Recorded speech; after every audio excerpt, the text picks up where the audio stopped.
Dude, what are you doing? Just ruining my candles. Right on, right on. Yeah.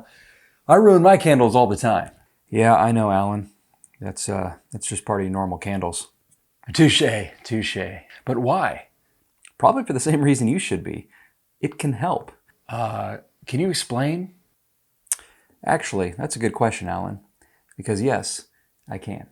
Hi everyone and welcome back. If you are new to this channel, my name is Wade Thomas. I'm the owner of Black Tie Barn Candle Company. And if you are interested in learning any more about candle making or even some candle making entertainment, then I would encourage you to just do 3 quick things that really helps the channel, but more importantly, make sure that you see future videos when I post them. And that is to subscribe below. Also hit the little bell icon that will turn on notifications so you're notified when I post videos. And please give this video a like as well. That really tells YouTube that you like my videos and like this content and would like to see more. With all that being said, you guys just got a chance to meet Alan. Alan is one of my alter ego associates. He's an associate. And Alan, he isn't the brightest crayon in the box, but he adds good energy.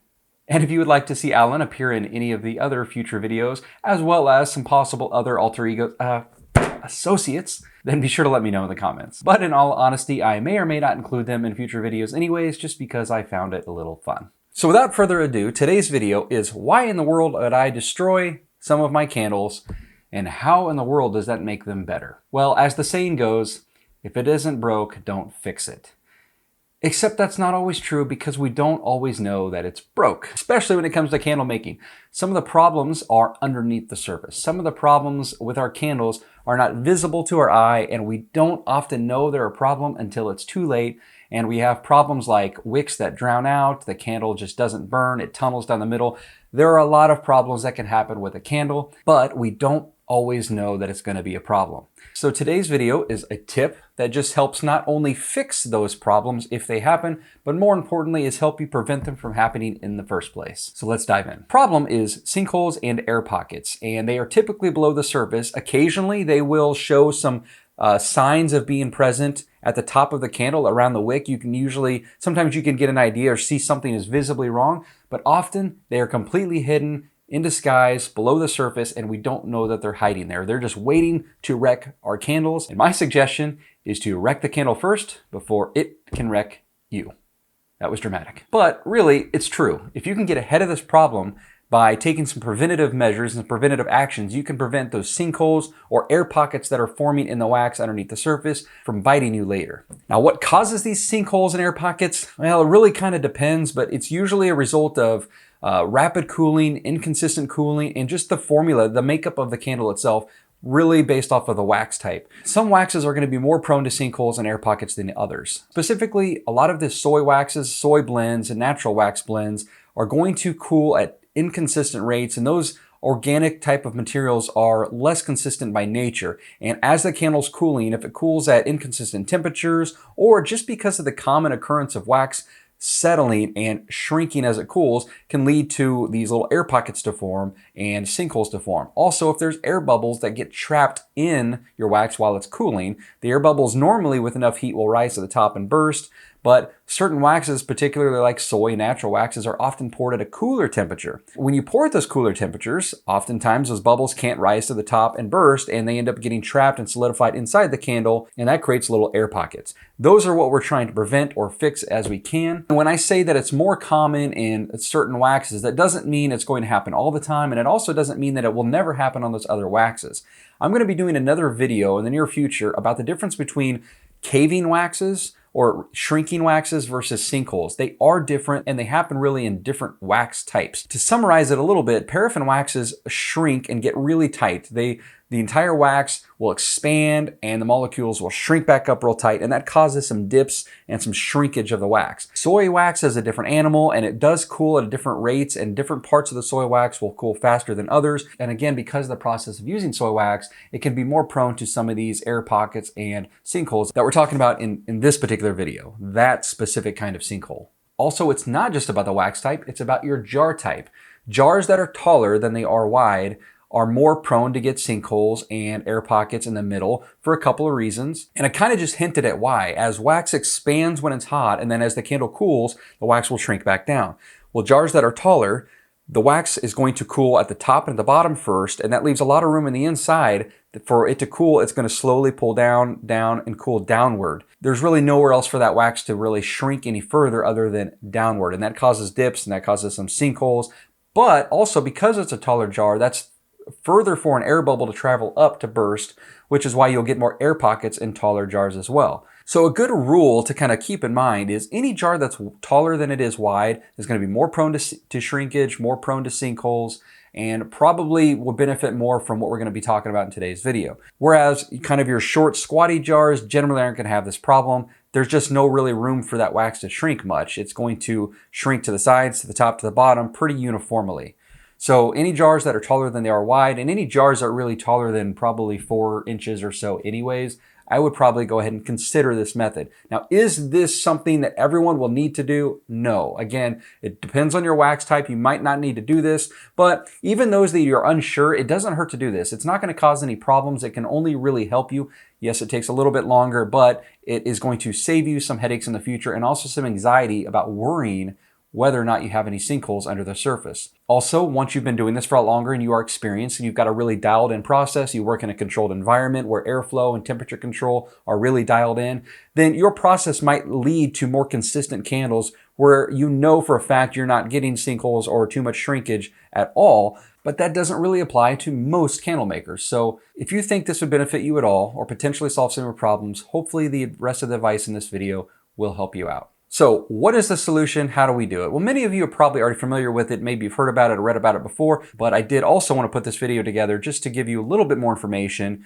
a little bit more insight of why it happens and what we can do to prevent it. So first and foremost, what exactly are we doing? Well, as you may have already gathered by now, we are simply going to be poking holes in the candle, and we're going to focus around the wick the most. And to do this, you can really use anything. Anything that can make a hole into your candle. Some people use thermometer probes, metal skewers, wooden skewers, screwdrivers. I actually like these little woodworking tools that I've had for a long time, and they weren't serving any other purpose because I don't use them for that. Though this ended up being a perfect tool for me. It's a great size. It's easy to work with. It does a great job, but to be honest, you can use really anything. Just find yourself a tool to poke some holes. It's that simple. And you're going to focus around the wick, and you're going to poke most of the way down. You want to get it as deep as you can, but you don't really want to be slamming into the bottom of the jar. I mean, you could break your jar or you could break something off inside the candle if you're using like a wooden skewer. So you just want to get an idea of how far to poke, and then you just poke down as many times as you can as these videos and pictures are showing. Focus around the wick.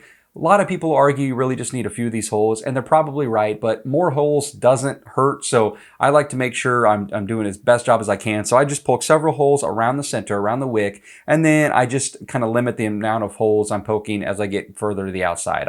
You don't need to go all the way to the edge. Focus on the middle and just work your way out just a little bit. And then what you're going to be doing is filling them back in one of two ways. You can use a heat gun, as you see in this video. If you didn't prepare for this or make any extra wax to fill in, then this is the solution. The best solution is just to use a heat gun. Carefully over the top. Don't get too close. You don't want to be burning your wax or anything like that. And just on a low setting, just remelt the top layer of the wax. Let it fill in. You'll see some bubbles rise to the top, which is a good sign. That means you're actually releasing some of those air pockets, some of those air bubbles.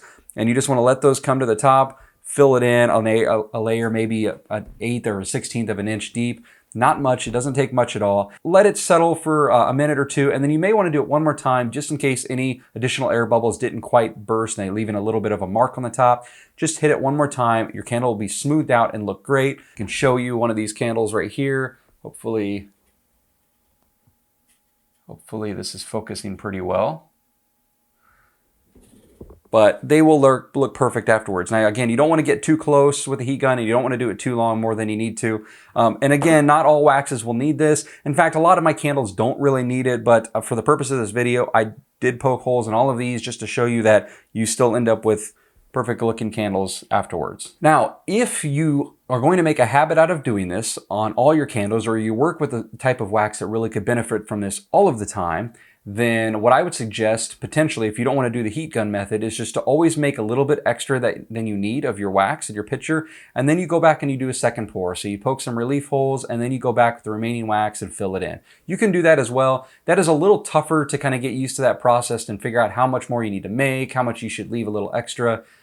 then reheating that again to fill in. Either way, the method's totally up to you. Whatever you think would work best. When should you do this? At what point as your candle is cooling should you be poking these holes? Well, the safe, simple answer, and I know everyone gets sick of it hearing it when it comes to candle making, is it depends.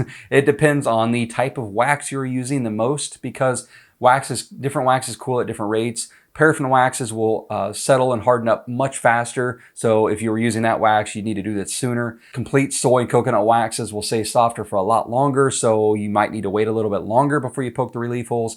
But a good rule is just, you want the candle to still be, you don't want it to be completely firm. You don't want it to have been fully cooled. Now, if it happens, you can still do it, but the ideal range is, I would say, somewhere between 2/3 and 3/4 of the way solid. That's kind of hard to know exactly when that is. You just get used to it. Just keep testing, document results, and I'll talk about that here in a sec. But you'll get comfortable with it, and you'll figure out a good time frame. Some of your waxes, you will see the top layer starting to kind of get this kind of film or skin along the top, and you can tell that it's really starting to firm up on the top, but the inside is still warm and soft. That's a great time to do it. But again, you'll get used to this as you do it more and practice more with your particular wax and your particular jars, because your jar size is also going to dictate how long you need to wait to do this.